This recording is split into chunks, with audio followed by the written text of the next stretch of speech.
It is time to look forward into 2025, and we're gonna have some changes coming, some unfortunate changes that I didn't really choose. And you guys remember this room here, the table where I used to do my vlogs, my product reviews and interviews? Yeah, it was right here behind me at the door to my office. But things have changed. Things are going to change, and in order to understand the change that happens in the future, we have to understand the past. So let's take a little bit a trip down memory lane. I started the Stand-Up Magazine back in 2010, and a little bit later on in 2011, and I couldn't help it but had to produce a print magazine, and I started with the very first experimental little magazine in 2011. SUP was just a downwind sport, and I just want to walk through this here real quick. Also looking at the early supporters that I had, like with my magazine, like we had Tahoe SUP. Graciously Nash was very invested in the early days of SUP. It was really cool. Remember this? This is almost vintage. C4 Waterman, straight out of Hawaii, also represented by a Swiss company, was making a big push with their brand. First big interview with Dave Kalama. SUP making its way into the urban world through one of the first inflatable boards emerging, Sony Hohenscheid making a big push in SUP with her career, and the magazine was well received. Back then I sent it to the Paddle Expo in Germany just to see how the industry would react to it, and I had some good results, and I went into a full-blown big print magazine. I said we're gonna do a biannual magazine, and we're gonna do a little bit of like a diary style, kind of like Surface Journal style, where we don't do too much products. We don't do like race results. We're just gonna basically talk about the history, the makers, the protagonists of the sport. And this is exactly what we did. And for example, big first interview with Kai Lenny.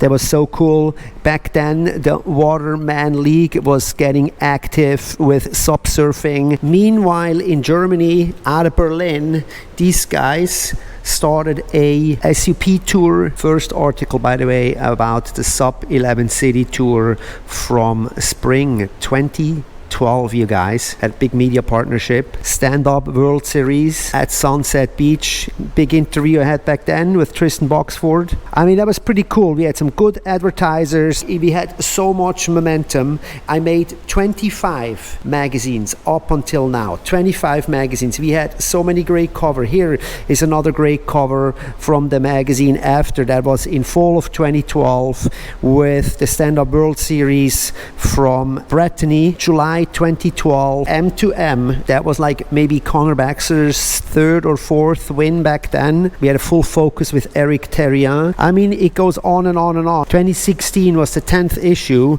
and I mean, that was kind of cool back then. Look, we had even Red Paddle would support my magazine. Now I don't even know who they are anymore. They kind of disappeared. So we really had like so many faces came and went. We had Starboard really started to support my work. Lots of advertising, lots of support, lots of great content. That's Army Armstrong on another remarkable cover from 2014.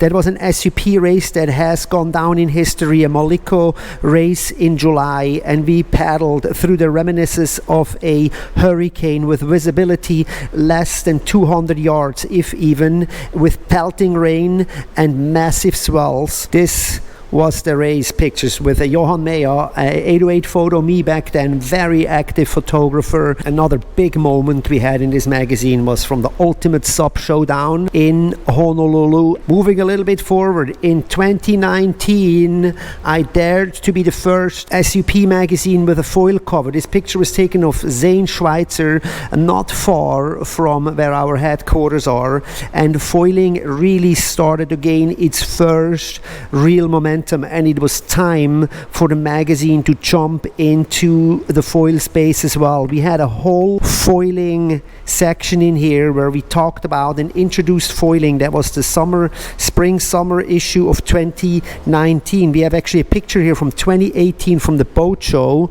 with German SUP pioneer Carsten Kurmis. So already 2018, the boat show in Düsseldorf was showing off foiling, because I was just getting into it and getting getting to learn this myself. Dock starting, yes, 2019, people knew how to dock start. This is Josh Riccio at the Lahaina boat ramp showing us how to dock start. Steve Fleury subfoiling behind a boat on the Lake Geneva.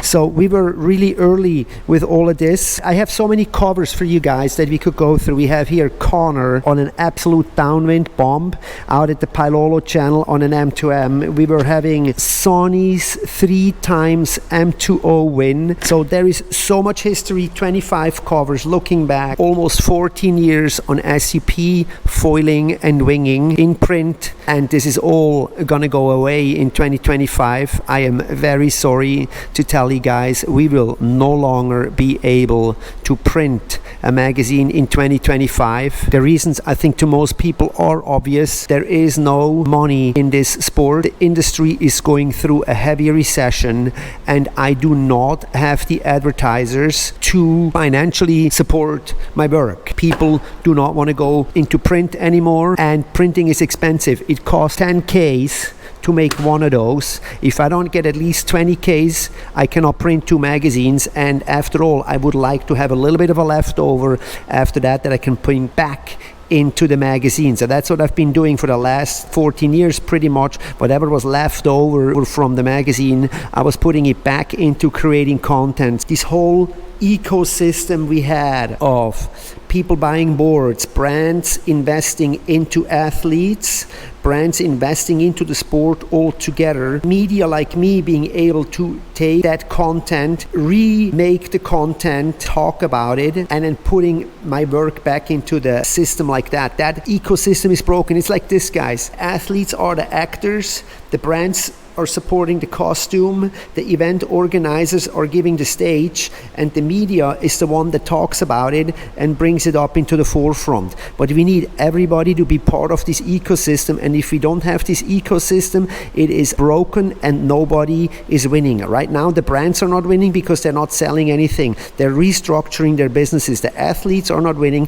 because they can't travel and go to races because they're busy making money themselves on their own somewhere else other than the sport that they're in. And me as a media, I'm not winning because I can't publish a magazine anymore and I can't contribute to this history of the sport that is now kind of like stopping here. What happened this year, for example, the ICF Sarasota will not go on paper. It will be online, but it will be drowning out in the noise, in the feed, in the overload of content. I will not have a piece of paper to print this on and kind of like freeze it in time. That's the one thing, the unfortunate part. We will not be able to pick up a piece of paper in 10 years from now. It's like, oh look, this is how this was. Remember, these guys were all so young and this was the event. We will not be able to do that. We will have to go and dig it up online on our phones or on our tablets or whatsoever. But it's not the same. That's the thing that really saddens me. It is not the same. I've been writing emails to readers and they're like, hey, I collected every single magazine since then and it's in my shelf. And with that, all the highlights of 1 year are condensed into 1 or 2 issues to look back to those timeless stories and cornerstones in our history. And unfortunately, that is all gonna go away. Most articles have been online as well. If you want to look at history, you can dig back in it on the website. But for now, this print magazine will come to an end and I will have to focus to see you guys in the next video.